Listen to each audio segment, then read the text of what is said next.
살면서 우리가 제일 아쉬운 것이 있으면은 마음껏 할 수 있는 물질이 없다는 것이죠. 내 원하는 대로 마음껏 쓸 수 있는 물질이 있으면 이런 일도 하고 저런 일도 하고 그 다음에 내가 믿음을 가진 만큼 믿음에 보탬이 될 만한 일도 하고 또 어떠한 일도 돕기도 하고 뭐 이런 생각을 다 가지겠죠. 그렇게 해서 어, 어떤 그 물질의 축복을 상당히 구하는 그런 마음을 가지고 기도도 열심히 하고 또 자기 하는 일도 열심히 하려고 하는 그런 경향을 가지고 있는데 어, 물질이 있으면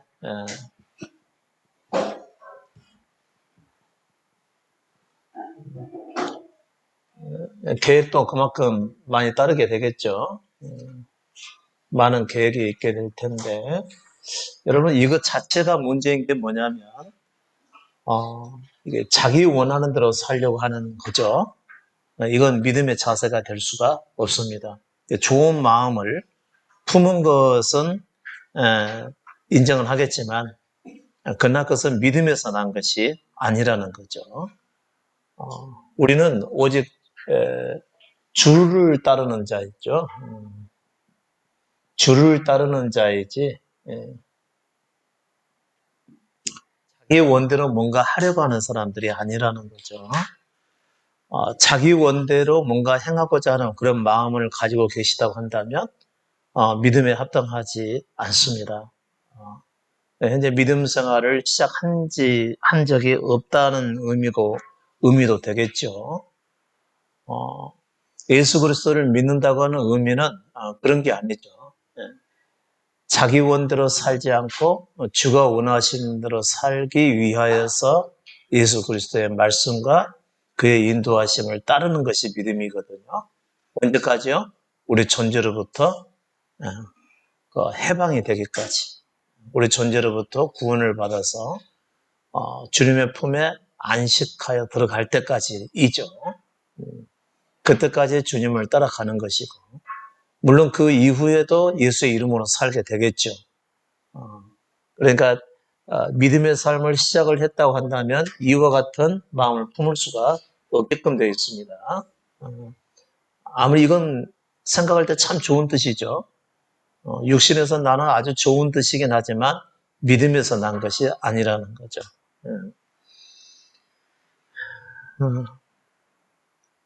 하나님 나라는 사실 물질에 달려 있지 않죠. 또 하나님은 모든 것 되신 분이시고요. 사실 부족한 것이 없으신 분인데 사람의 힘을 빌어서 하나님 나라가 세워지기를 원하시겠습니까?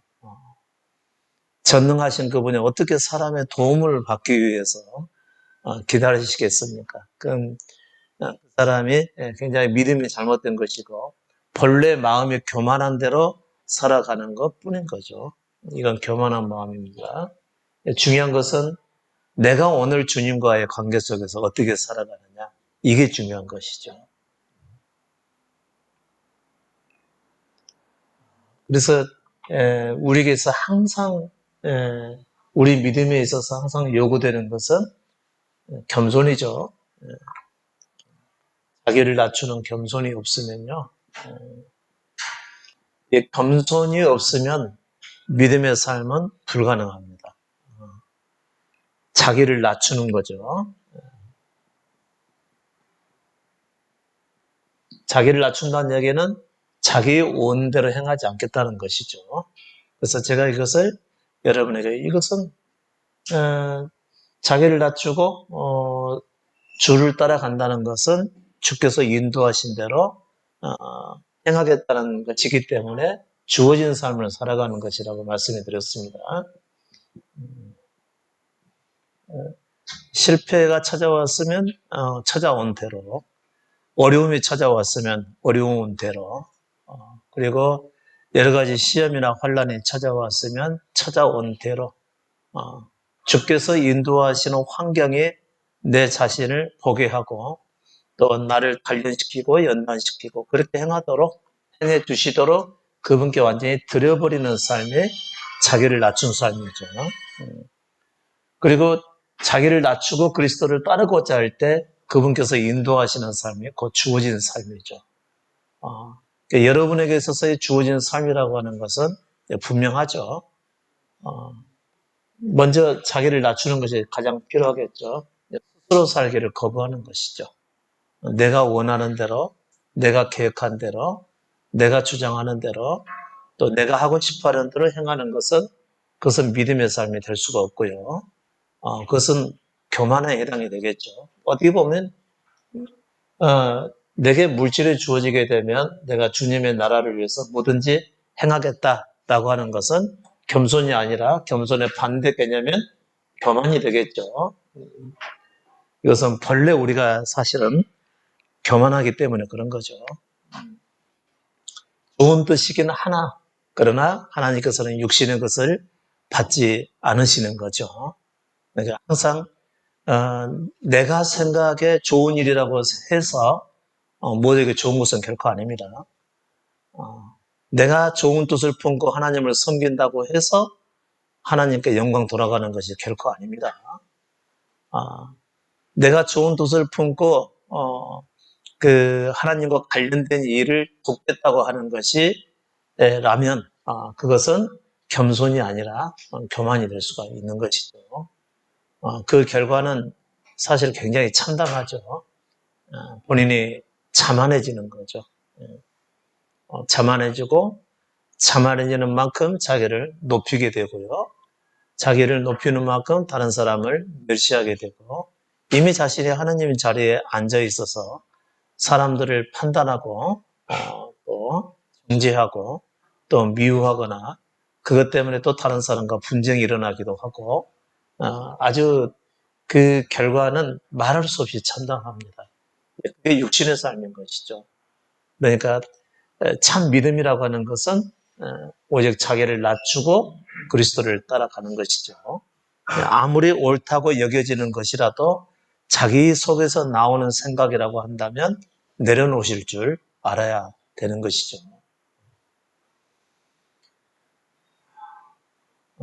우리는 우리 생각에 좋을 대로 주님을 믿고 섬겨왔었거든요. 그런데 그것은 사실상 믿음의 삶이 아니었었죠. 또 내가 말씀을 많이 공부하고 연구하고 그 말씀 안에 살기 위해서 노력하고 힘쓰면 그만큼 믿음의 삶을 살 수 있다라고 여겼을 터인데 그것은 곧 우리 자신을 훨씬 더 그 형편이 좋지 않은 상황으로 내모는 결과를 가져오게 되는 것이죠. 그것은 겸손이 아니라 교만이기 때문에 그렇습니다. 하나님 앞에서 자신이 말씀대로 살고자 한다면 과연 살 수가 있을까요? 우리 그동안의 삶을 쭉 돌이켜보면은 전의 삶은 좀 더 많이 기도를 해야 될 텐데 좀 더 많은 사람들에게 주의 복음을 전해야 될 텐데 좀 더 많은 사람들의 영혼을 구원해야 될 텐데 이런 마음을 가지고 신앙생활에 임했었거든요. 뜻을 얻게 되면은 대단히 자만해졌었고요. 그렇지 않으면은 아주 참담한 신경을 갖게 되었었던 것이죠. 그런데 하나님의 뜻에 비춰보게 되면은 오히려 우리 뜻대로 잘 안 되는 것이 복입니다. 왜냐하면 우리는 본래부터 무능하기 때문이죠. 우리는 본래부터 무능합니다. 본래부터. 그리고 본래 죄인이죠. 본래 죄인이기 때문에 우리 안에서 죄가 많이 드러나서 자신이 죄 가운데 살아갈 수밖에 없는 존재임을 깨닫는 것이 하나님 앞에서는 더 필요한 일이죠. 그리고 우리는 본래 흙과 같은 존재로서 우리 스스로는 뭔가를 행할 수 없게끔 되어 있습니다. 그것을 가리켜서 우리는 무능이라고 그러는 것이죠. 그래서 처음 창조될 때부터 온전히 하나님만을 의존하여 살도록 그렇게 창조된 거거든요. 우리가 어떻게 창조되었느냐 아는 것은 대단히 중요한 것이죠. 오직 하나님만을 의존하도록 살도록 되어 있다는 거죠. 그래서 하나님께서 에덴을 지으시고 에덴의 모든 것을 주셔서 네 마음껏 다스리라고 얘기를 하죠. 자기를 원하여서 하나님께서 주신 것을 쓰기도 하고 그것을 다스려서 보기 좋게 하기도 하고 그 안에서요. 그러니까 모든 것을 다 준비하시고 우리에게 주신 이후로 그것을 누리라고 말씀하셨던 것이죠. 그렇게 해서 창조된 것이 사람이었죠. 저기 의존이죠. 완전한 의존을 의미하는 것이죠. 하나님께서 모든 것을 지으시고 공급하시고 사람에게서는 하나님을 의존해서 그것을 그 안에서 그걸 누리는 것이죠. 그렇게 창조됐지만 본래 하나님의 창조의 뜻은 그 이후에 있었죠. 온전한 창조죠.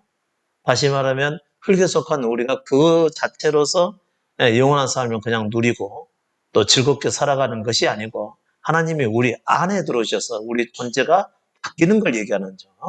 이것을 이제 창조의 완성이라고 얘기를 하는 것이죠. 그러니까 여러분 안에 하나님이 들어와 계시고 여러분이 전에 가지고 있었던 아담에 속한 본성적인 것이 다 내려놔지고 그분이 생명이 되셔서 그분의 성품이 나타나고 있다면 그것은 창조의 완성이 된 것이죠. 그때가 되면 알아요. 내게서 더 이상 필요한 것이 없다라고 하는 그런 아주 충족감이 들게 되는 것이죠. 그게 이제 하나님을 소유한 자이죠. 하나님을 소유한 자에는 뭔가를 더 이루기 위해서 노력하지도 않고요. 오직 그분께서 행하시는 것에 그냥 따라가는 것 뿐이죠. 자기 안에서는 이룰 모든 것을 다 이루어버렸기 때문에 뭔가가 부족한 것처럼 더 주님을 구하거나 그런 일이 없다는 얘기인 거죠. 그러니까 하나님이 우리 안에 들어오시게 되면 그 자체로 충족이 되죠. 그리고 사람은 그 안에서 행하기만 하면 되는 것입니다. 이게 사람이 하나님을 의존하면서 살아가는 그 삶의 모습을 얘기하는 거죠. 비로소 창조의 완성이 되는 거죠. 그것으로. 인간의 그 타락한 성품이 아니라 하나님의 성품이 그냥 흘러나오는 것이죠. 하나님이 사람들을 자비롭게 여기는 것처럼 또 긍휼히 여기는 것처럼 그리고 사랑하는 것처럼 그 하나님의 성품이 드러나 보이는 거죠. 그것은 확연하게 자신이 예전에 가지고 있던 그 기질과 다른 기질이라고 하는 것을 자기 삶에서 보면서 알아줘야 되는 것이겠죠. 내가 조금 더 나아졌네 이런 게 아닙니다. 아주 그 근본적으로 바뀐 것을 얘기하는 것이죠. 성품이 바뀐 걸 얘기하는 겁니다.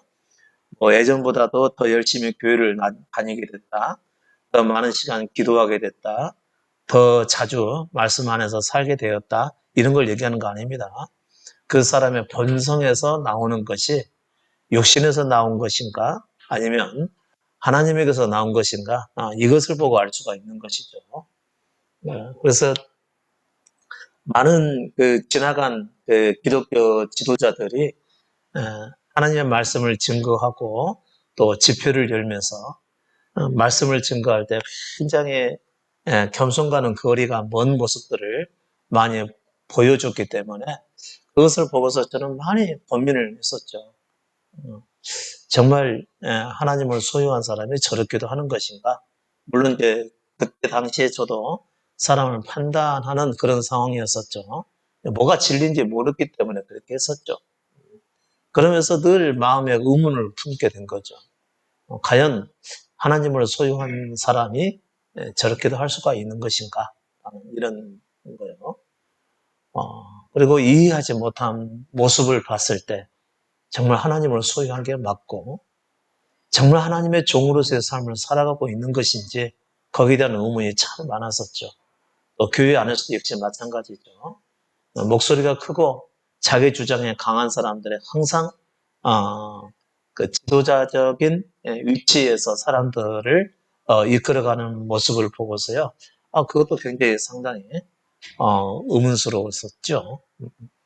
제가 다니던 교회에서도 많은 그 기독교 어떤 그 지도자들이 오셔서 쓰임 받는다고 하시는 목사님들이 오셔서 말씀을 자주 또 많이 증거했는데 그 사람들을 보아가면서 말씀을 전하는 것을 보면은 하나님의 종이 맞는 것 같은데, 그 사람의 성품에서 나오는 부분들은 정말 고개를 많이 갸우뚱하게 만들었던 거죠. 이상하다고 생각을 했었죠. 물론 그때는 저도 이상했겠지만 저는 볼 수가 없었으니까요. 그리고 나서 이제 신학교를 갔는데 신학교 내에서도 역시 마찬가지입니다. 많은 신학생들이 보면은 다 각각인 거죠. 너무 다른 모습들이요. 그리고 너무 이상스러운 인격들, 그런 것들을 많이 볼 수밖에 없었고요. 어떤 동질의식이 전혀 느껴지지 않았었던 것이죠. 정말 근본적인 변화는 안 되는 것인가? 믿음으로요. 항상 그런 고민에 쌓여 있었죠. 근본적인 변화. 다가가기가 쉽고, 또, 말을 건네기도 쉽고, 또 함께 있는 것 자체만으로도 편하고 좋고, 또 대화에도 전혀 어떤 인격적인 공격에 따르는 염려를 할 필요도 없고, 언제든지 대할 때마다 편한 그런 대상, 이런 대상들을 원했었는데 볼 수가 없었던 것이죠. 오히려 유명하고 큰 목회를 하시는 목사님들 앞에서는 오히려 부들부들 떨어야 했고, 왜냐하면 너무 이제 큰 분이라는 생각을 하게 되니까 말이죠. 벌써 이제 그 들은 말씀에 의해서 눌려 있었기 때문에 그런 것이겠죠. 아무튼 겸손을 볼 수가 없었던 것이죠. 이제 와서 제가 이제 보니까 그렇다는 것이죠. 그때는 이제 몰랐기 때문에 계속 왜 그러는 것인가 하고 의무만 품었었죠.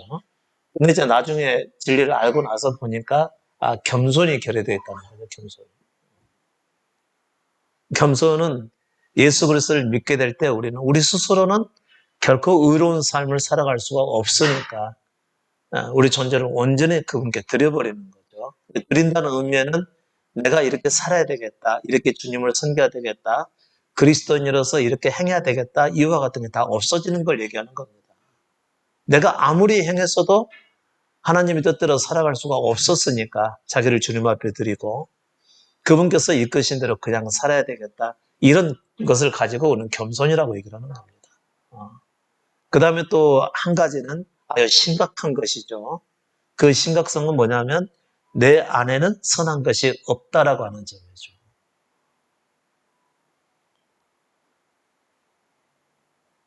그렇기 때문에 선을 행할 수가 없는 거죠. 우리가 생각했던 그 선이라고 하는 것은 많은 기도와 또 참된 예배와 말씀에 순종하는 삶과 그 모든 것이 전도하는 삶으로 나타나야 되든지 아니면 선교하는 삶으로 나타나야 되든지 이런 삶을 우리는 선이라고 생각을 했었는데 그렇게 행하면서도 선한 것과 더불어서 육신의 인격적인 결함들이 많이 드러나고 나타나게 된다는 거죠. 그러니까 어떤 일을 안 해서가 아니고 함께 하나님 일을 행하는데 그 안에서 서로 상처를 주고받고 하는 일들이 자주 일어났다, 그런 얘기인 겁니다. 그러냐 과연 이게 하나님의 나라인가라고 하는 이런 의문을 많이 품게 되었었던 것이죠. 이제 그것에 대한 모든 결론은 뭐였죠? 겸손이 없었다는 것이죠. 우리가 생각하는 그런 차원의 겸손이 아닙니다. 단지 내 자신을 낮추고 다른 사람을 높여주든지 뭐 이런 그 우리의 육신의 생각 속에서 나오는 그런 겸손이 아니고 여기서 말하는 우리의 겸손은 내 생명도로 살고자 하지 않는 걸 얘기하는 겁니다. 내 속에 선한 것이 없으니까. 그 겸손이 없으면은 그 사람에게는 항상 문제가 따라다니게끔 되어 있는 것이죠. 여러분께서는 이제 그 겸손을 가지고 예수 그리스도를 따라야 되겠죠. 왜냐하면 예수 그리스도께서 그와 같이 사셨기 때문에 그렇습니다. 예수께서는 스스로 살려고 하지 않으셨죠. 우리가 예수를 믿고 따른다는 얘기는 그와 같은 삶의 방식이 있어야 되는 걸 얘기하는 거죠.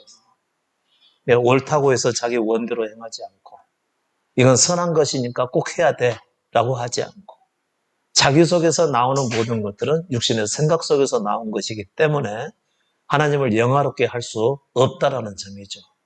내가 살기를 멈추는 걸 얘기하는 겁니다. 이게 멈춰지지 않으면 믿음의 삶으로의 전환이 안 되는 겁니다. 자기 생각을 계속 옳게 여기게 되겠죠. 또 자기 판단을 옳게 여기겠죠. 근데 어떤 몇 사람만 그런 게 아니라 다 그래요. 모든 사람이 다 그렇습니다. 자기 생각을 옳게 여긴다는 거죠. 그리고 자기 판단이 맞다고 생각을 하는 거죠. 제가 써드린 글 중에서 여러분께 써드렸나? 이제 하도 여러 곳에 쓰니까 제가 잘 기억이 안 되는데. 아,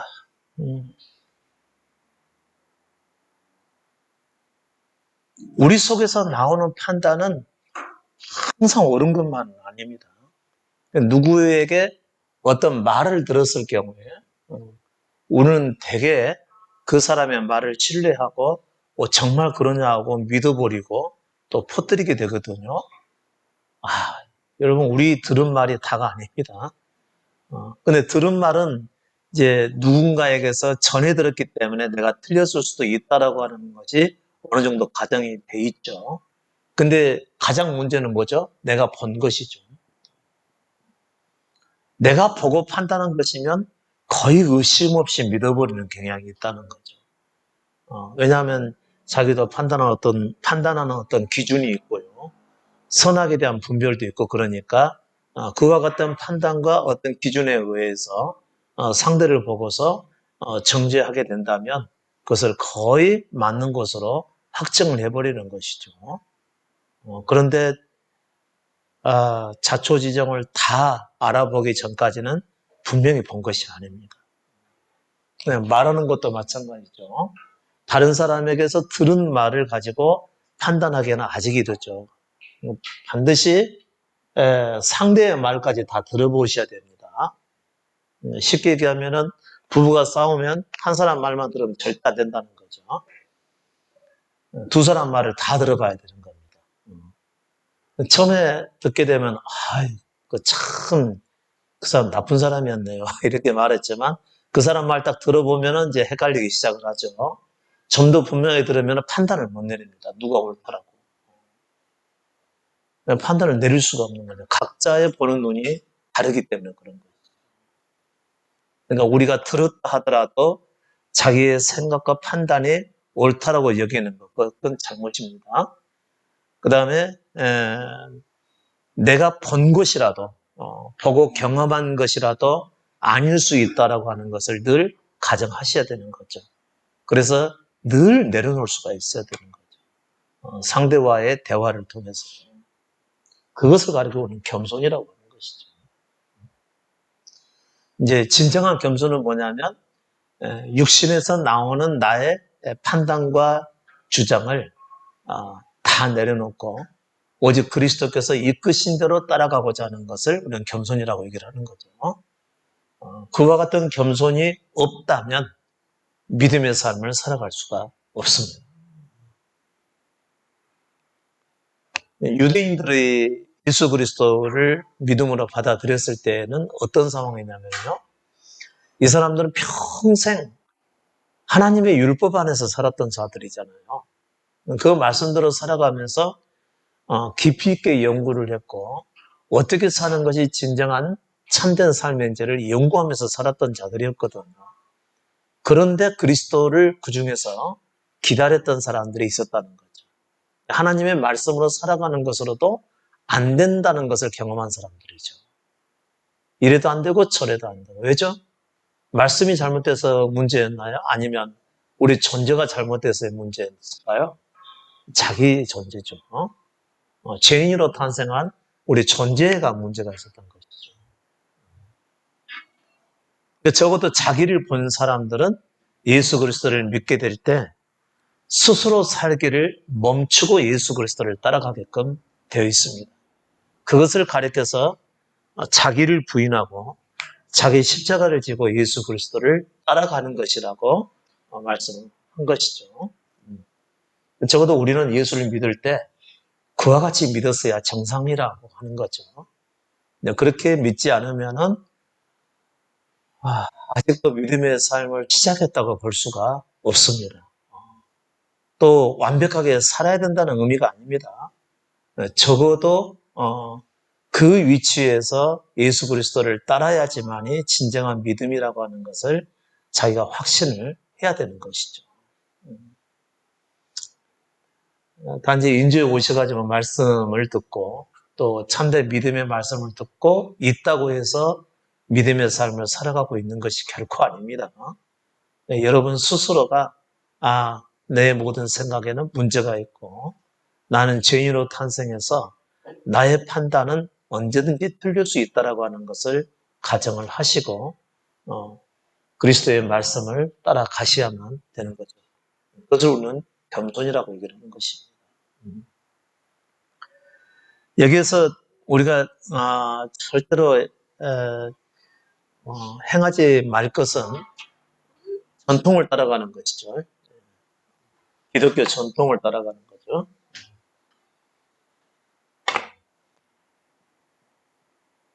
지금까지는 그렇게 안 했다라고 하는 거예요. 기독교 전통은 기독교에서 나온 것이 아닙니다. 기독교를 우리는 예수 그리스도의 가르침이라고 얘기를 하는 거죠. 그러면 오늘날 우리 교회들의 전통은 기독교의 전통이 아니라는 거죠. 그리스도의 가르침은 없고 사람의 사람의 전통만 있었던 거죠. 그러니까 오늘날의 기독교 전통은 사람들의 만들어낸 전통이지 그리스도의 전통이 아니라는 거죠. 이름은 그렇게 되어 있지만 실제는 너무너무 다르죠. 그러니까 이 믿음을 접하면서 가장 먼저 부딪히는 문제가 기도를 하느냐 마느냐 이런 거. 그다음에 성경을 매일 보느냐 보지 않느냐, 주일 성수를 꼭 해야 되느냐 말아야 되느냐 이런 문제에 다 부딪히게 되는 것이죠. 기독교 전통이지 그 기독교가 정말 그리스도의 가르침과 일치하느냐 문제는 따져보셔야 된다는 거죠. 그런데 이제 우리는 그리스도의 가르침을 따라가는 거죠. 그리스도의 가르침은 겸손에서부터 시작을 한다. 자기를 부인하는 거죠. 자기를 낮추는 것입니다. 그러니까 처음 여러분께 말씀드렸던 것처럼 내가 물질이 있으면 무슨 일을 하겠다. 내가 할 수 있는 힘이 있다면 나의 모든 것을 다 동원해서 하나님 나라를 위해서 살겠다. 그것은 예수 그리스도를 믿는 믿음에서 나온 것이 아닌 자기 안에서 나온 교만에서 나온 것이라 그런 얘기인 거죠. 그것은 그렇게 말한 사람이 있거나 아직도 그렇게 마음가짐을 가지고 있다면 그것은 결코 믿음에서 난 것이 아니라는 얘기입니다. 내려놓고 포기할 수가 있어야 되는 것이죠. 어떤 사람은 나는 물질은 없으니까 열심히 그냥 할래요. 그래서 자기 어떤 봉사를 하겠다고 이렇게 하시는 분들 계시죠. 나는 뭐 드릴 것은 없으니까 열심히 기도는 하겠습니다. 나이 드신 분들이요. 내가 할 것은 뭐 기도밖에 없네요. 이렇게 말한 것은 정말 믿음의 사람이 아니라는 것이죠. 내가 할 것은 그냥 손으로 봉사하는 것밖에 없네요. 이것도 믿음에서 난 게 아니라는 거죠. 그리스도를 따르면서 나오는 말이 아니라는 얘기죠.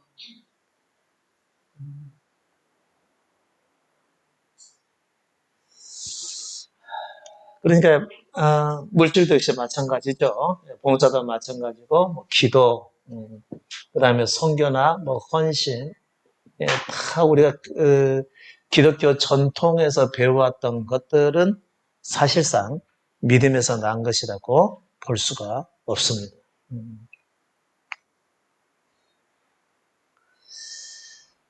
그래서 우리는 그 겸손함이 가장 기본이 되는 거죠. 이 겸손으로 하나님 앞에 나가지 않으면 그건 믿음의 사람이라고 볼 수가 없는 것이죠. 그래서 겸손이 있어야 기도도 가능하고요. 겸손 없는 기도 많죠. 누군가의 마음에 원한을 품고 기도하면서 내가 그 사람 결코 용서하지 않을래요. 뭐 이런 거. 그 사람 잘못된 거 내가 반드시 보고야 말겠어요, 주님. 뭐 이렇게 기도한다는 거. 있을 수가 없는 얘기인 거죠. 그 다음에 자기 원하는 것을 반드시 응답받기 위해서 기도하는 거. 이건 기도가 아니라는 거죠. 아니, 겸손은 자기를 내려놓는 거잖아요. 그런데 자기 원하는 소원을 놓고 기도한다고 하는 것은 기독교적인 기도가 아니라는 거죠. 이방신을 섬기는 거겠죠. 그리고 내용은 전부 이방신을 섬기는 기도로 이루어져 있는데 가장 마지막에다가 예수 이름으로 기도했다고 붙이니까 그리스도 이름으로 기도한 것처럼 돼버리는데요. 그리스도는 그런 기도 안 하시죠. 자기 원대로 살지 않도록, 자기 원대로 되지 않도록 하셨던 기도가 곧 예수님의 기도였죠. 우리도 실 마찬가지야 되죠. 근데 이제 우리가 드려야 될 지금 여러분의 형편에 있어서 드려야 될 기도는 어떤 기도죠? 오직 주님이 우리 안에 들어오시도록 하는 그런 기도겠죠. 그러니까 자기가 포기가 되어져야 되는 거죠. 그 다음에 자기 십자가를 질 수 있도록 기도하는 것이겠죠. 또 자기를 낮출 수 있도록. 오직 주님께서 내 영혼을 다 받으셔서 주께서 원하시는 사람이 되게 하옵소서라고 하는 그 기도가 필요한 것이죠. 주님이 이러이러한 문제가 있는데 이것을 주님의 뜻대로 해결해 주옵소서. 이것은 비슷하지만 자기 원하는 것을 기도하는 것이죠. 그러니까 그분은 우리가 믿음의 조건이 합당하면 언제든지 오실 분이시죠. 우리가 원하는 것보다 그분은 훨씬 더 빠르게 우리 안에 들어오기를 원하신 분이거든요. 근데 문제는 뭐 때문이죠? 우리의 죄 때문에 못 들어오시는 거죠. 자기를 사랑하든지, 그 다음에 자기 욕심을 추구하든지, 자기를 높이고자 하든지, 아니면 사람들로부터 인기를 얻거나 영예로운 삶을 살고자 한다든지 이런 게 있으면 그분이 오실 수가 없는 것이죠. 그래서 여러분에게 항상 드려지는 것은 포기하시라는 거죠. 스스로 살기를 포기하고 스스로의 영광을 위해서 사는 것도 포기하라고 그랬죠. 자기 영광, 자기 사랑. 이건 아무런 의미가 없는 거라니까요. 십자가 보시면 아시잖아요. 십자가에 누가 있죠? 우리 자신이 있죠. 십자가에서 무슨 일이 일어났죠? 예수께서 나를 대신해서 죽으셨다는 거. 그 의미는 곧 내가 이미 십자가에서 심판받은 존재라는 거죠. 육신의 생명을 가지고 있는 내가 아무리 잘한다 하더라도 어떤 존재죠? 죽을 존재라는 거죠. 내가 아무리 주의 이름으로 큰 일을 행하고 영광 돌리는 삶을 살았어도 어떤 존재라고요? 그래도 죽을 존재라는 거죠. 아니요, 저는 성경을 적어도 지금 500분 이상을 읽어가지고 성경에서 모르는 것이 없습니다. 그래도 죽을 존재라는 거죠. 아닙니다. 저는 적어도 하루에 5시간 이상씩 기도하고 기도 응답도 많았고요. 능력도 나타났고 역사도 일어났고 귀신을 쫓겨가는 현상도 있었습니다. 그랬어도 그는 십자가에서 죽을 존재라는 거죠.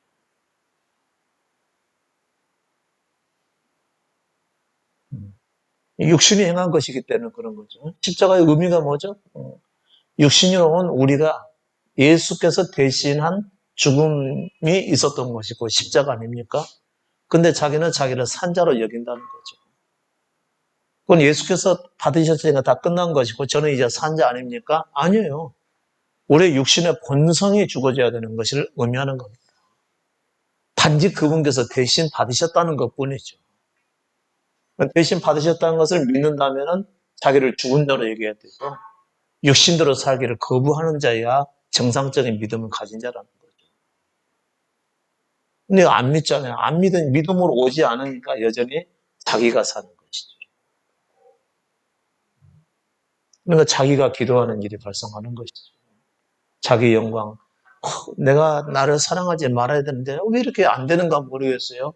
뻔하죠. 이 십자가가 안 믿어져서 그런 것이죠. 저는 왜 제가 포기가 안 되는지 모르겠어요. 마땅하죠. 십자가의 죽음이 자기가 안 믿어지니까 그런 것이죠. 포기도 자기가 하려고 하는 거죠. 자기가 자기를 포기하려고 그러니까 자기에 대한 사랑이 가만히 있겠습니까? 포기하지 못하게 만드는 것이죠. 그래서 포기가 쉽지 않은 거죠. 근데 믿음에 의해서 포기가 되는 게 아니고 자기가 자기를 포기하려고 그런 거예요. 빨리 은혜 받으려고. 근데 자기를 버리지도 않고 은혜 받으려고 하니까 여전히 그것은 육신의 삶이 되는 것 아닙니까? 자기는 버리려고 하는데 오히려 자기를 더 붙들고 있다고 하는 거죠. 이게 믿음으로 오지 않아서 그렇다는 거죠. 예수께서 나를 대신해서 십자가에 죽어주셨다고 한다면 우리 존재도 이미 죽은 자 아닙니까? 아, 그래서 내 육신대로 살면 안 되는 거구나 라고 여기고 오직 주께서 이끄신 대로 그냥 따라가는 것이죠. 따라가는데 좋은 일만 있어야 되겠죠? 그럴 수가 없죠. 그분은 육신대로 우리 속에 남아있는 육신의 것들이 모두가 다 죽음에 넘어가도록 우리를 인도해 가시는 겁니다. 그러니까 좋은 일이 있는 게 아니고 계속해서 내가 죽음을 받아들이지 않으면 안 될 상황들이 자꾸 생겨나는 것이죠. 겉으로 볼 때는 고난처럼 보이지만 그러나 우리 영혼을 살리기 위한 그리스도의 인도하심인 것이죠. 그러니까 기쁨으로 받아들이고 가는 것이 맞다는 얘기입니다. 근데 그것을 모르고 주의 인도하심을 기쁨으로 받아들이고 가려고 하니까 자꾸 엇박자가 나죠. 믿음은 없지. 기쁨으로 여기려고 하는데 안 기쁘죠. 감사함으로 여기려고 하는데 감사하지 않죠. 내가 힘드니까. 그런데 십자가에 대한 믿음이 있으면은 힘들고 어렵고 고통스럽더라도 마땅한 것으로 여기는 거죠. 내가 내 자신을 잃고 없어져야 이후에 그분께서 내 안에 들어오신다는 사실을 믿고 가기 때문에 그런 것이죠. 그걸 오늘 믿음이라고 그러죠.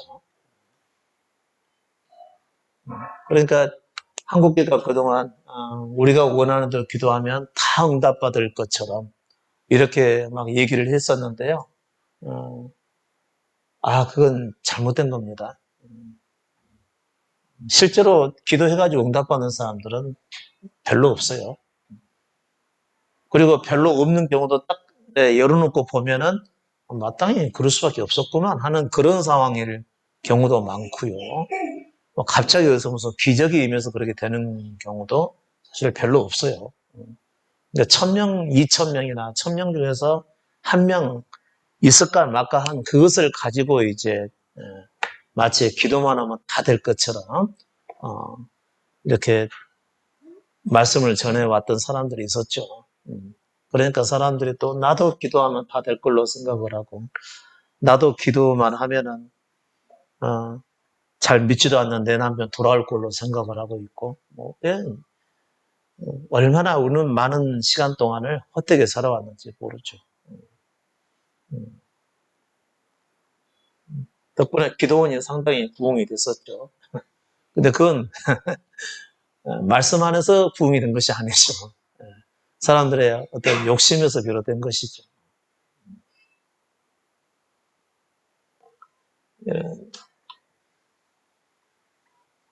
그리스도의 죽음을 자신의 것과 동일시 여기고 스스로 살고자 하지 않는 것이 그게 겸손입니다. 그 겸손에 의해서 다시 써드릴게요. 기도가 돼야 되고요. 그와 같은 겸손에 의해서 하나님 앞에 나아갈 수가 있고요. 그와 같은 겸손에 의해서 예수 그리스도를 따를 수가 있습니다. 그렇지 않으면 그리스도를 믿는 것이 아니라는 거죠. 대개는 이 겸손에 이르지도 못하는 거죠. 그러니까 지금까지 살아오면서 많은 것들을 경험하게 되는데 내가 원하는 대로 잘 안 됐을 겁니다. 여러분 생각대로 다 되셨나요? 여러분 생각대로 다 되셨다면 그분은 사실상 그 예수를 믿을 수 없는 분입니다. 또 여러분이 기도하던 대로 다 되셨나요? 그분도 예수를 믿을 수 없는 분입니다. 그냥 세상에 속한 분들이니까 특별히 뭐 믿는 사람이라고 여기실 필요가 없는 것이죠. 근데 실제로 우리는 그럴 수가 없는데 그렇게 된 사람들은 절대로 믿음 안에 올 수가 없는 사람들이니까 그냥 제쳐두시길 바랍니다. 겸손이라고 하는 것은 우리는 본래 무능하거든요. 근데 자기 생각대로 다 됐다고 하는 것은 있을 수가 없는 거죠. 우리는 그냥 흙에 속한 무능한 존재거든요. 자기 생각대로 안 돼야 정상인 것이죠. 한 사람 한 사람한테 다 물어보면은 생각대로 사셨습니까? 라고 물어보면요. 절대 그렇지 않다고 대답을 하죠. 누구든지 다요. 이제 뭐 젊으신 분들은 그래도 저는 제 꿈대로 이루겠습니다. 이뤄보도록 하겠습니다. 이렇게 말할 수가 있는데 좀 살아보신 분들에게는 그걸 인정하지 않을 수가 없는 거죠. 모든 게 자기 원하는 대로 되지 않았던 거죠. 자기 원대로 되지 않았다고 해서 슬퍼할 필요도 없는 거죠. 그리고 못마땅해 할 필요도 없고요. 원망할 필요도 없고요. 그것은 자기 그 모습대로입니다. 우리의 그 무능한 그 모습대로 사는 것 뿐인 거죠. 그런데 실제로 그 무능한 자기 존재가 많이 드러나야 예수 그리스도를 향해서 더욱 바르게 살아갈 수가 있는 거죠. 말씀대로 안 사라지고 그리스도를 전부로 여겨야 되는데 전부로 여기지 않아지고 여전히 내가 나 좋을 대로 살기를 원하고 나 편할 대로 살기를 원하고 그 다음에 내가 하고 싶은 대로 하고자 하고 그와 같이 사는 것이 우리 인간이죠. 그런데 그렇게 안 되는 것이 결국은 자신의 무능을 경험하게 만들고 내 힘으로 사는 게 아니구나라고 하는 것을 어렴풋이 깨닫게 되는 거죠. 그리고 나서 이제 이와 같은 복음을 듣게 되시면 복음을 들으면서 더욱더 많이 경험하게 됩니다. 여러분이 얼마만큼 자신을 주님 앞에 드리냐에 따라서 경험을 하게 되는 것이죠. 우리의 본래의 모습을 알아가는 것은 너무 중요한 일입니다. 제가 오늘 이게 글을 써드렸는데 이 글도 어디서 난 것인지 아시나요? 여러분은 어떻게 보실지 모르겠는데 제가 볼 때는 써놓고 보니까 야, 참 좋다라는 그런 느낌을 가졌거든요. 저는 어떨 때 그분의 음성이 전혀 안 들릴 때가 있어요. 막 좀 초조해지죠, 그러면요. 좀 쫓기기도 하고요. 뭔가 말씀을 쓰고는 싶은데 아무것도 오지 않잖아요. 그러니까 어떤 내용이 쓰고자 하는 내용이 왔을 때 안 쓰는 것하고 없어서 안 쓰는 것하고는 엄청나게 차이가 있죠. 어. 있어도 못 쓰는 것은 그냥 상황이 안 돼서 안 쓴 것이죠. 그런데 뭘 써야 될지 모를 때 그때가 가장 답답한 일이죠. 네. 놀래죠, 굉장히. 그분이 잠시 나를 떠나셨나 하는. 그리고 안 오실지도 모르니까요. 네. 저번에도 제가 말씀드렸죠. 제게 있어서 가장 두려운 일은 성령의 음성이 들리지 않을 때라고 제가 말씀드렸죠. 아침이 돼도 내용이 떠오르지 않는 거죠. 그래서 잠잠히 기다렸죠.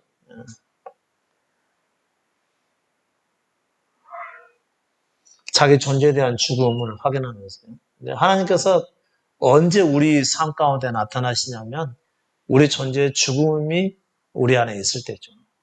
내가 스스로 뭔가 행하려고 하지 않는 그런 잠잠함이 있을 때. 그리고 그분께서 죽은 자를 통해서 하나님 자신을 드러내 주시는 것이죠. 이게 그분의 나타나심이라고 하는 얘기죠. 근데 그분을 나타나시게 하기 위해서 우리가 할 수 있는 것은 아무것도 없습니다. 오히려 십자가의 죽음을 자기 것으로 받아들이는 그 믿음의 자세가 필요한 것이죠. 그러고 나서 요 글이 나왔는데요. 뜻하지 않게끔 이렇게 써진 거죠. 제가 쭉 읽어보니까 좋다는 생각이 참 들더라고요. 뭐 안 좋은 것은 없었죠. 다 좋다는 생각이. 여러분들은 안 좋으신 분들은 좋다는 표시를 안 하시는 분들이 있으니까 잘 모르겠는데 제가 볼 때는 항상 좋더라고요. 그리고 한 가지는 뭐냐면 이거 글은 내가 쓴 게 아니다. 제가 쓰긴 했죠. 근데 제가 쓴 게 아니라는 거죠. 그리고 참 놀랍다라는 이런 생각을 또 한 번 갖게 된 거죠.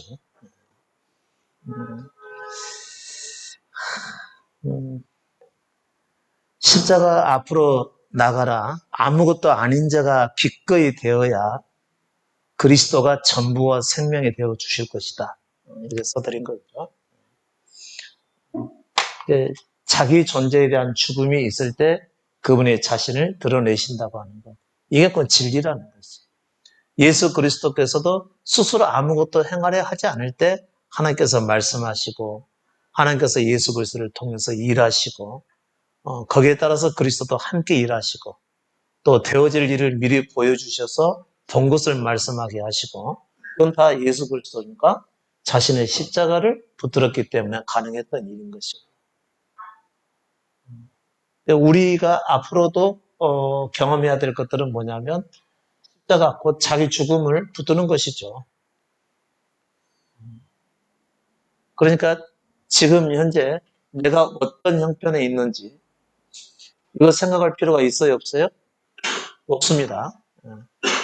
어떤 형편에 있는지 그건 생각할 필요가 없어요. 지금 현재 내게 주어진 삶이면 그걸로 충분한 것이고 그리고 현재 내가 그분을 나의 전부로 모시고 있으면 그걸로 된 겁니다. 그게 우리 믿는 자의 자세인 것이죠. 세상에 속해 있는 것이 내게 얼마큼 있느냐 없느냐 이건 그렇게 중요하지 않다는 얘기죠. 이게 곧 자기 십자가를 의미하는 것이죠. 그러니까 어떤 형편에 있든지 어떤 사람들은 건강을 잃으신 분도 계실 것이고요. 지금 현재 건강하셨다가 지금 건강을 약간 잃으신 분도 계시고요. 그 다음에 물질적인 어려움이 없이 사시다가 물질적인 어려움 가운데 처하게 되신 분도 있을 것이고 그 다음에 여러 가지 또 다른 인간적인 복잡한 관계에 매여 있어서 그것 때문에 상당히 좀 고초를 당하고 계신 분도 있을 수가 있습니다. 그러나 그것은 모두 환경이라는 거죠. 그리스도가 아니라는 거죠. 환경이라는 거죠. 어떤 형편에 있든지 자기를 그냥 죽은 자로 여기고 그 있는 상황을 그대로 받아들이는 거죠. 그럼 온 마음의 중심은 누구에가 있어야 되는 거죠? 그분께가 있는 거죠. 아직은 우리가 육신 가운데 있기 때문에 우리가 원하는 것은 뭐죠? 그분이 내 안에 들어오시는 그 날을 바라는 것이죠.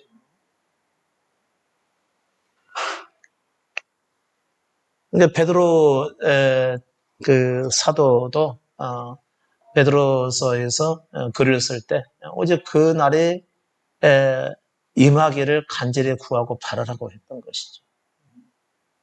여러분 믿음 안에 살면서 그분이 내 안에 오실 것을 생각하지 않고 자꾸 로또 터질까봐 생각하고 계시면 안 된다는 얘기죠. 자꾸 뭐 물질적으로 큰 어떤 도움이나 갑자기 기적 같은 일이나 뭐 이런 거 생각하고 계시면 안 된다는 거죠.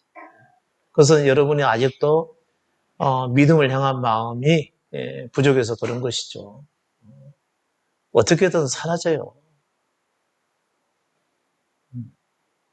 여러분 속에 한번 말씀하세요. 여러분 속에다가 어떻게 해서든 사라진다. 이렇게 마음에 딱 다짐하고 보시기 바랍니다. 사는 것은 어떻게 해서든지 사라진다.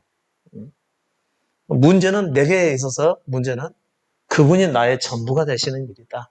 이걸 바라보고 그분을 향해서 사셔야 되는 거죠. 그러니까 어떤 형편에 있든지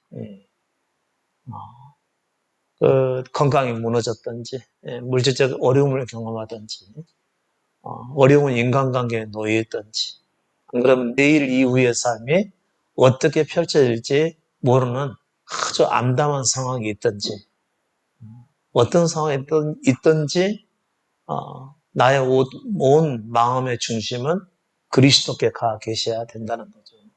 그리고 그분이 오실 날을 바라보는 거죠.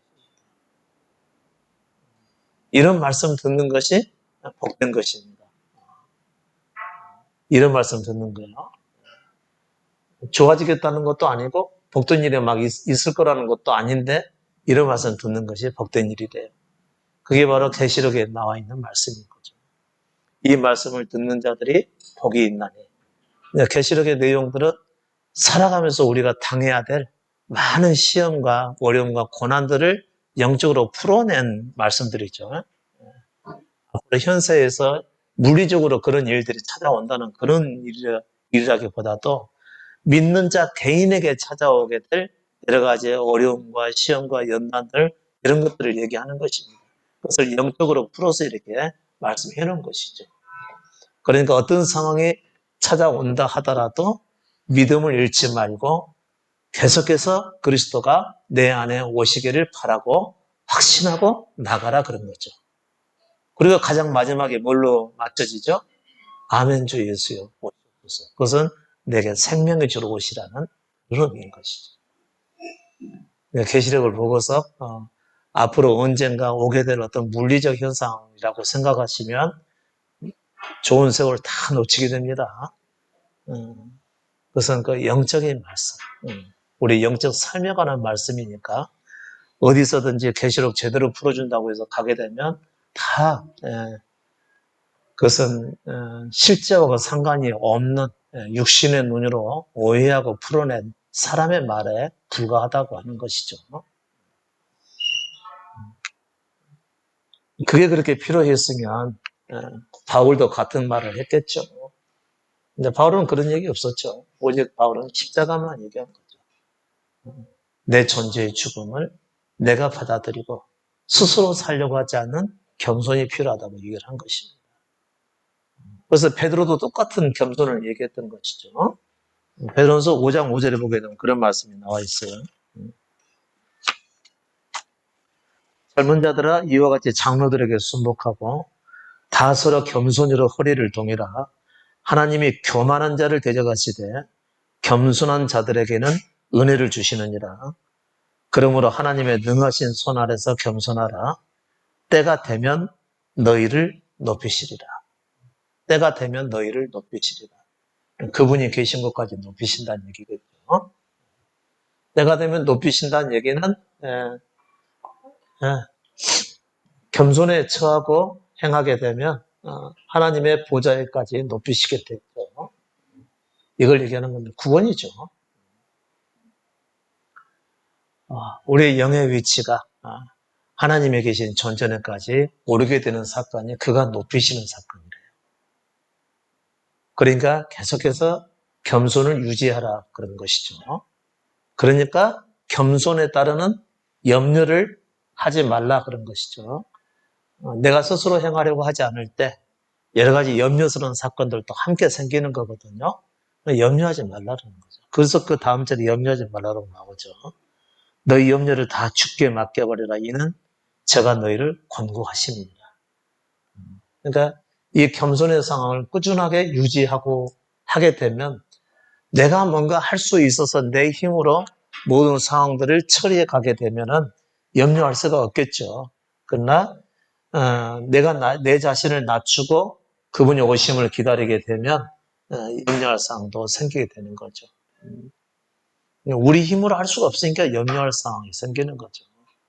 그러나 염려하서 만났을 때 염려하지 말라는 거죠.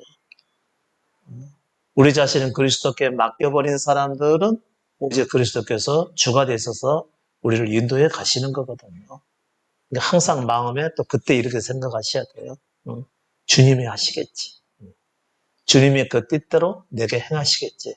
자꾸 자기 속에다 그렇게 믿음을 자꾸 인식을 시켜주는 말을 하는 것이죠. 염려할 것 없다. 그래서 하신다. 이렇게 말씀하죠. 항상 우리 속에다가 나는 선한 것이 없으니 내가 옳다고 해서 행한다고 해서 내가 옳다고 여겨 행한다고 해서 반드시 그분께 유익하든지 또 그분께 영광이 돌아가지 않는다. 그래서 그렇게 하셔야 되겠죠. 네, 한 10분 정도 쉬었다 하시죠. 네, 그래서 우리에게 있어서 기도해야 될 분명한 내용은 뭐냐면요. 겸손을 위해서 기도하는 것이죠. 저는 이제 간단하게 여러분께 말씀해 드렸죠. 주께서 원하시는 사람이 되게 해달라고요.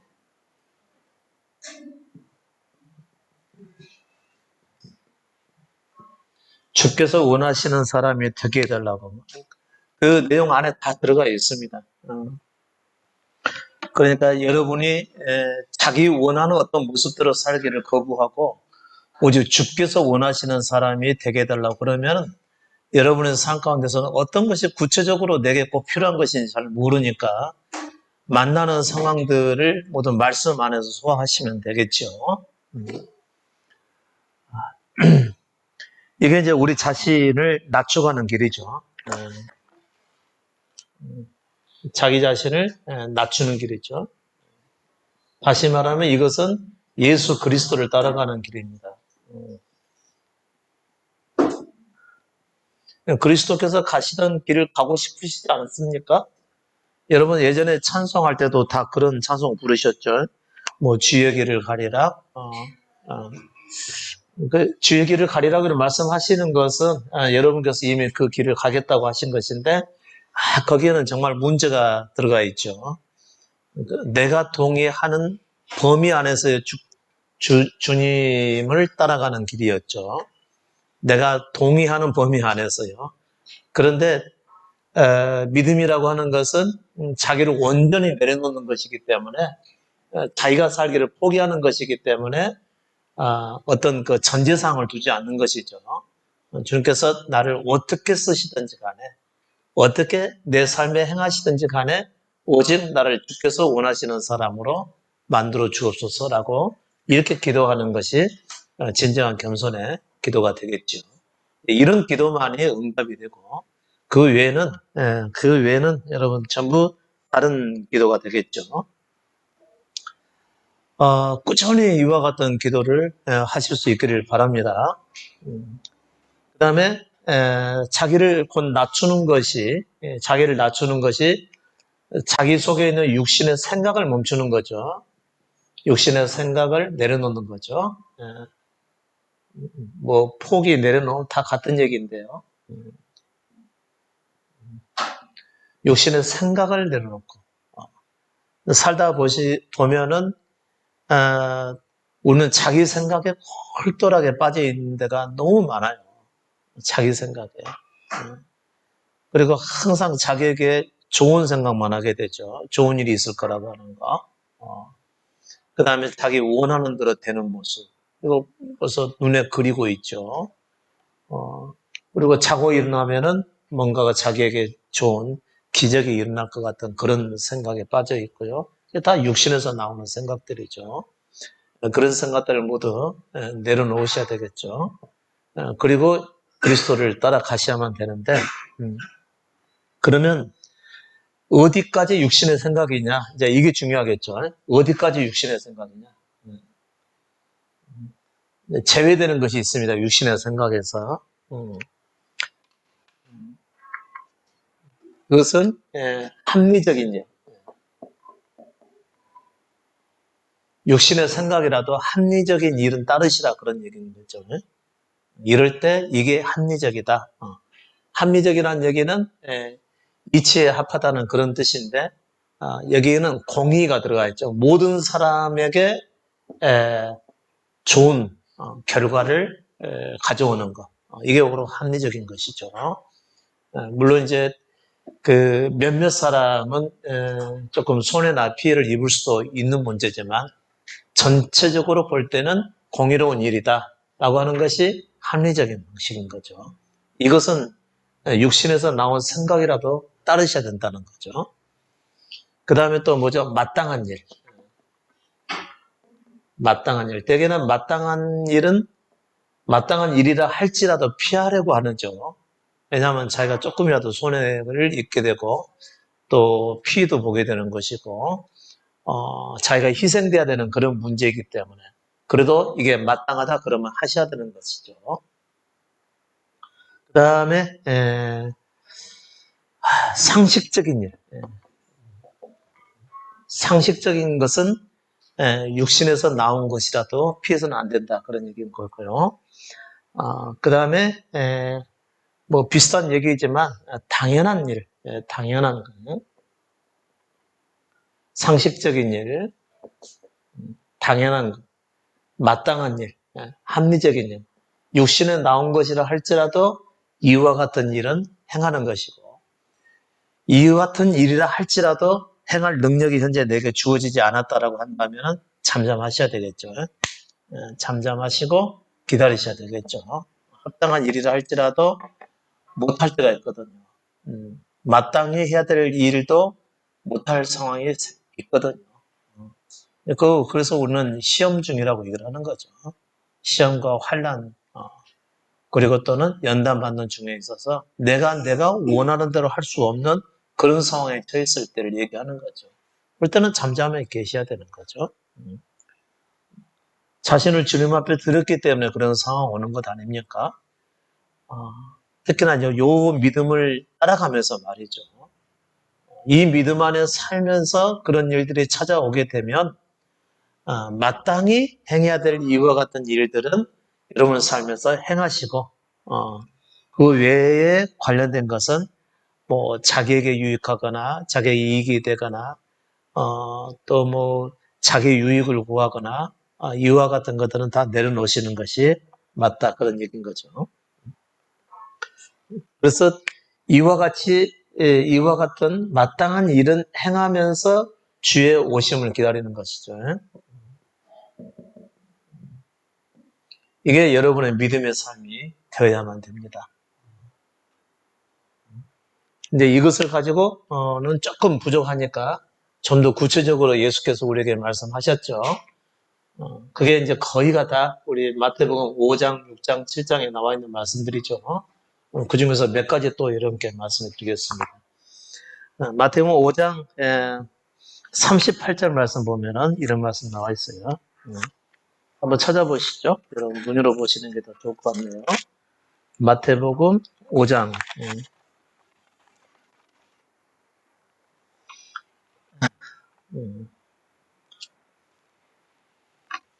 몇 가지가 더 있긴 하는데 한번 다 말씀을 드릴 수가 없으니까요. 제가 글로도 몇 개 또 말씀드렸고 전주에도 몇 가지 말씀을 드렸었죠.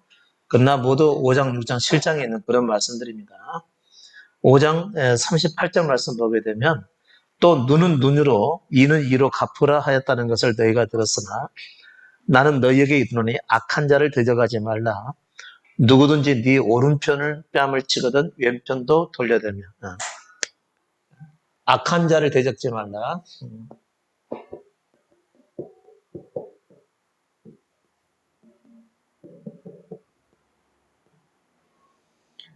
네 오른편 뺨을 치거든 왼편 뺨을 내밀라. 이것은 뭐죠?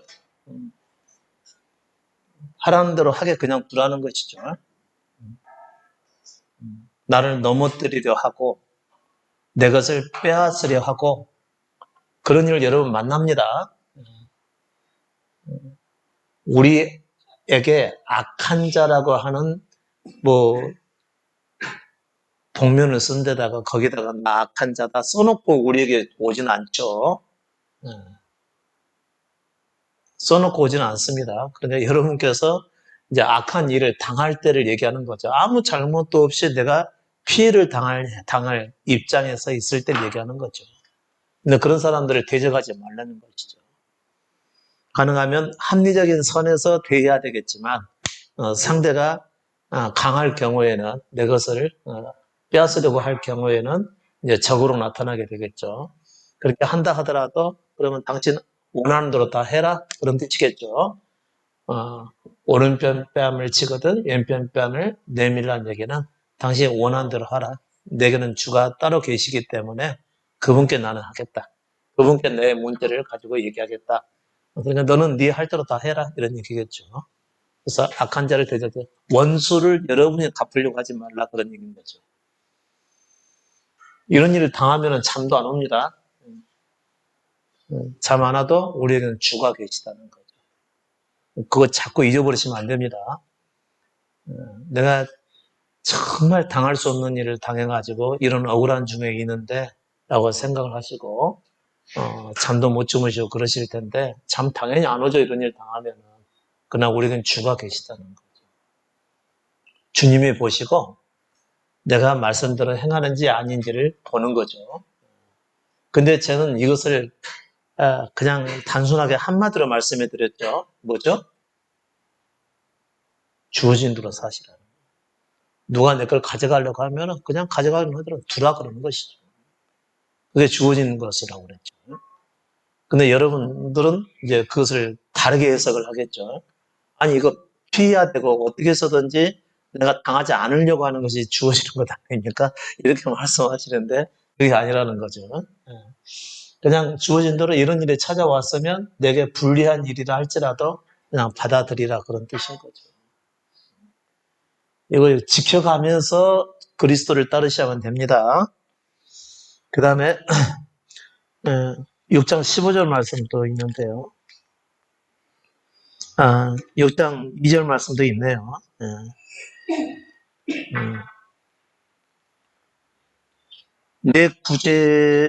나는 구제할 때에 오른손에 하는 것 왼손 모르게 하여 내 구제함을 은밀하게 하라. 내 구제함을 은밀하게 하라.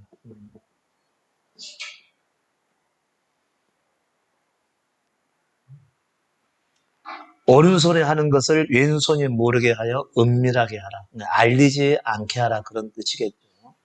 근데 알리지 않고 어떻게 도와줘요?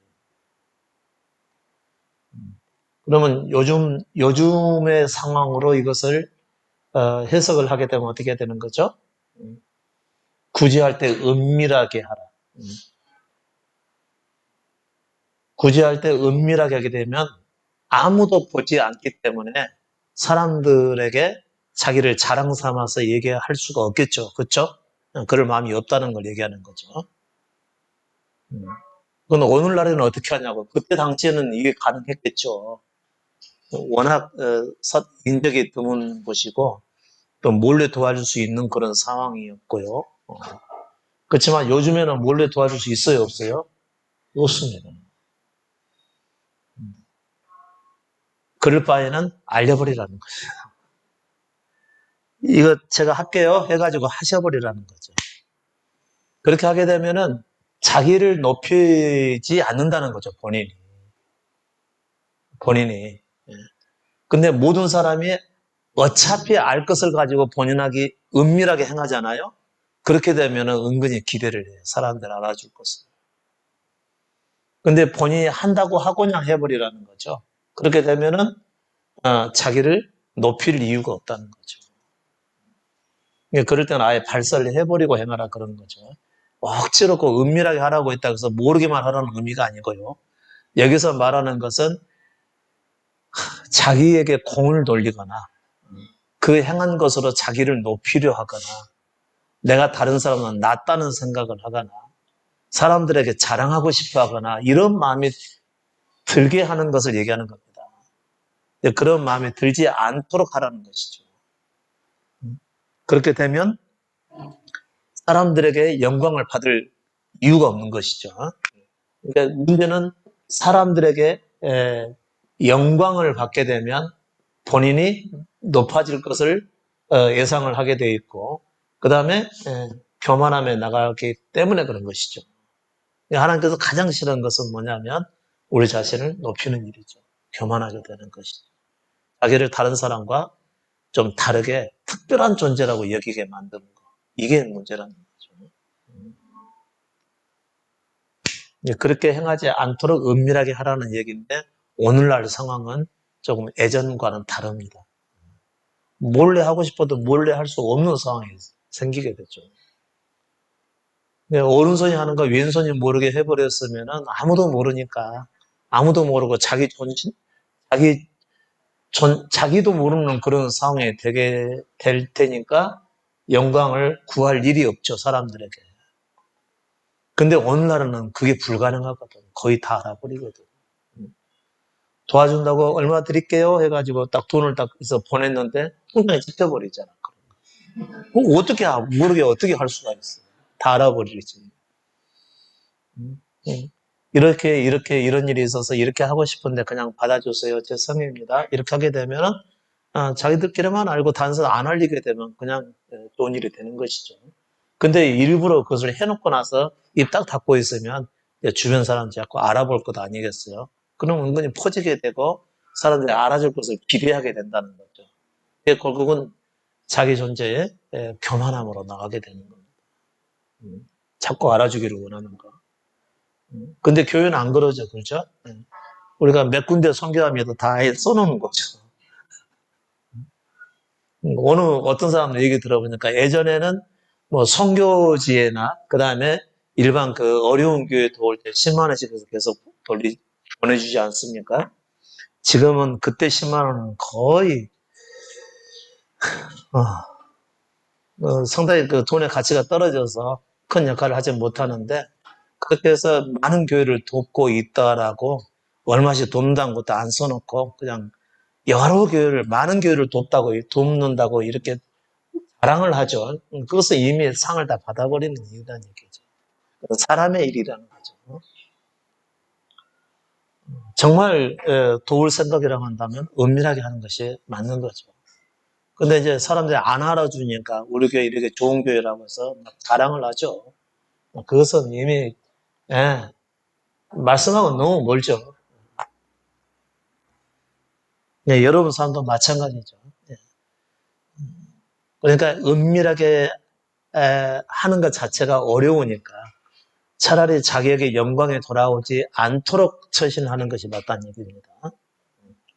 이게 이제 오늘날로 풀이하면 그렇게 된다 그런 얘기죠.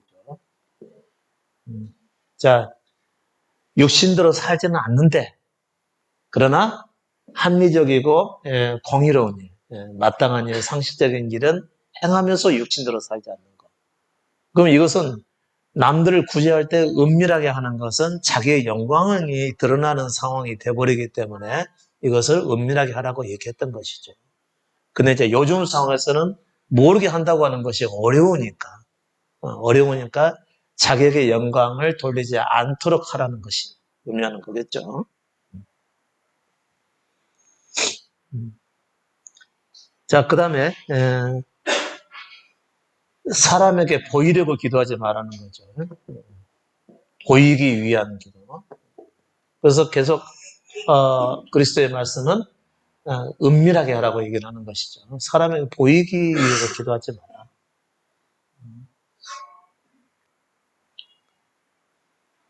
그런데 사람들 앞에서 할 수 있는 기도가 사실 없죠. 다 보이기 위한 기도가 돼버리는데. 그러니까 기도는 본래 은밀하게 하는 거라는 거죠. 그래서 사람들에게 보이기 위해서 기도한 사람들은 은밀하게 기도하라고 말씀을 들으면서 드리게 되면 기도할까요, 안 할까요? 안 하죠. 사람들이 안 보니까. 그게 그 사람의 본질이라는 것이죠. 그 사람은 처음부터 보이기 위한 기도밖에 안 했다는 거죠. 대개 목사님도 마찬가지죠. 남들이 보지 않으면 안 하죠, 잘. 보면 하는 척 하죠. 그것은 은밀하게는 기도하지 않는다는 얘기입니다. 그러니까 은밀한 곳에 계신 주님만 알게 기도하라 이렇게 이 말씀이 나와 있는데 기도라고 하는 것은 사람에게 보이기 위해서 하는 것이 아니라는 거죠. 근데 우리는 일부러 보이기 위해서 막 기도했죠, 그렇죠? 식당 가게 되면은 기도 안 하고 먹으면은 그리스도인이 아니라는 표시니까 그리스도인이라는 표시를 드러내기 위해서 일부러 뭐라고 기도했는지도 모르지만 기도하잖아요. 그게 바로 보이기 위한 기도잖아요. 얼마나 우리가 잘못되게 살아왔겠어요. 그 다음에 대표기도 하시는 분들은 은혜롭게 하기 위해서 기도의 문구를 꾸미잖아요. 그것도 보이기 위한 거잖아요. 그러니까 본래 기도라고 하는 것은 보이기 위해서 하는 것은 아니다. 은밀하게 하는 것이기 때문에 사람들에게 보는 데서 하지 말라. 이런 얘기가 되겠죠. 기도하지 말라라는 얘기는 아니죠.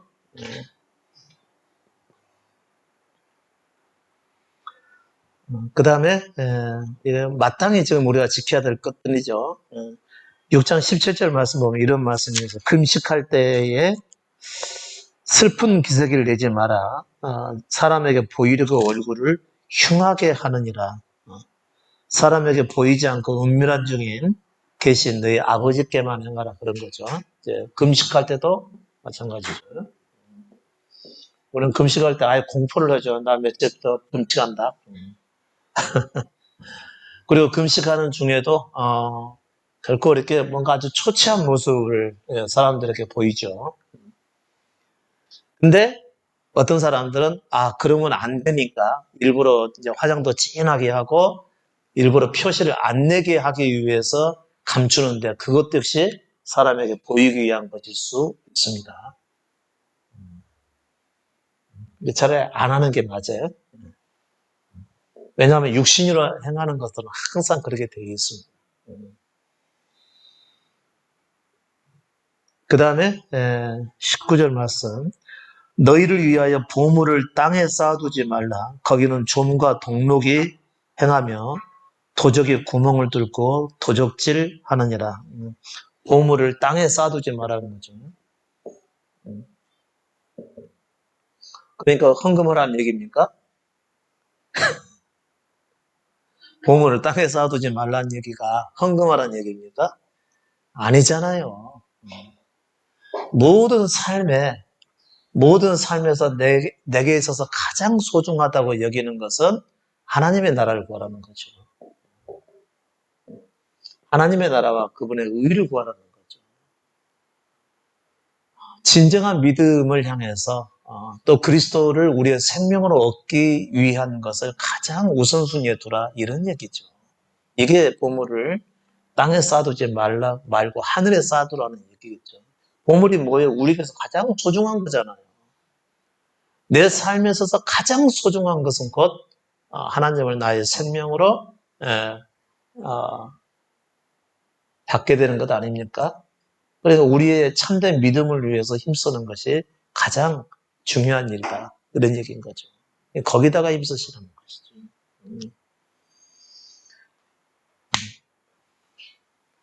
이런 것도 일반 교회에서 헌금의 제밥에 대한 욕심이 많게 되면 그것을 자기식으로 해석을 하게 되는 거죠. 결코 그런 말씀이 아닙니다. 그러니까 여러분도 여러분 삶에서 가장 중요한 게 뭐냐면요. 믿음이에요. 제가 이제 여러분에게 쉽게 말씀해 드린 믿음이 뭐죠? 주님께 다 맡기고 주어진 대로 사시라는 거예요. 그런가 하면 이 모든 말씀들을 다 머리에 두고 살아간다고 하는 것은 어렵거든요. 그러니까 자신을 주님 앞에 다 드려버리고 그냥 주어진 대로 그냥 사십시오. 그래서 제가 아주 간단하게 제시해 드린 거죠. 믿음에 대해서요.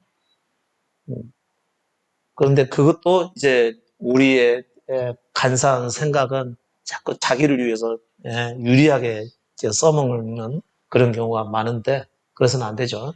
자기를 잃는 쪽으로 쓰셔야 되는 겁니다. 한 개만 더 보죠. 6장 33절 말씀입니다. 너희는 먼저 그의 나라와 그의 의를 구하라. 그리하면 이 모든 것을 너희에게 더하시리라 그랬습니다. 무엇이 먼저죠? 그분의 나라와 그의 의가 우선이죠.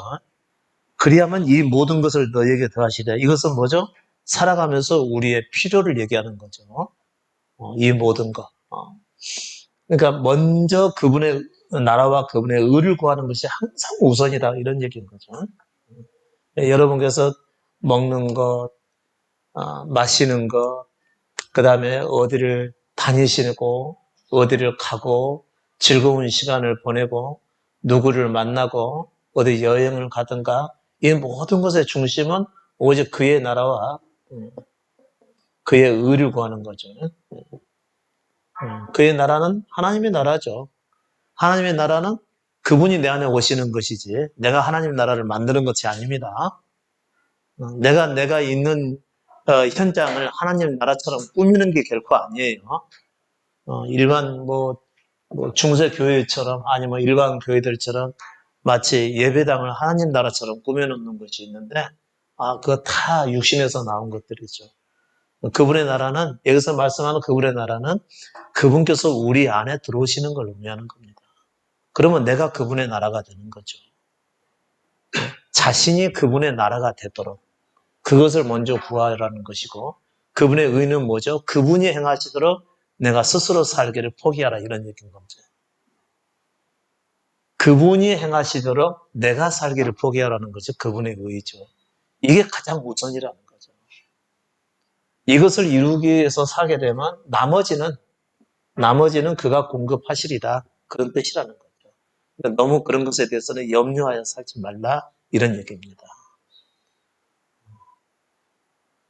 그러니까 이와 같은 이제 말씀들을 쭉 기억을 하시고 외적으로는 합리적이고 마땅한 삶 이런 삶을 살면서 그 외에서 나오는 나의 육신적인 것은 항상 나를 사랑하고 나의 영광을 구하는 일들이니까 그것은 내버려두는 것이죠.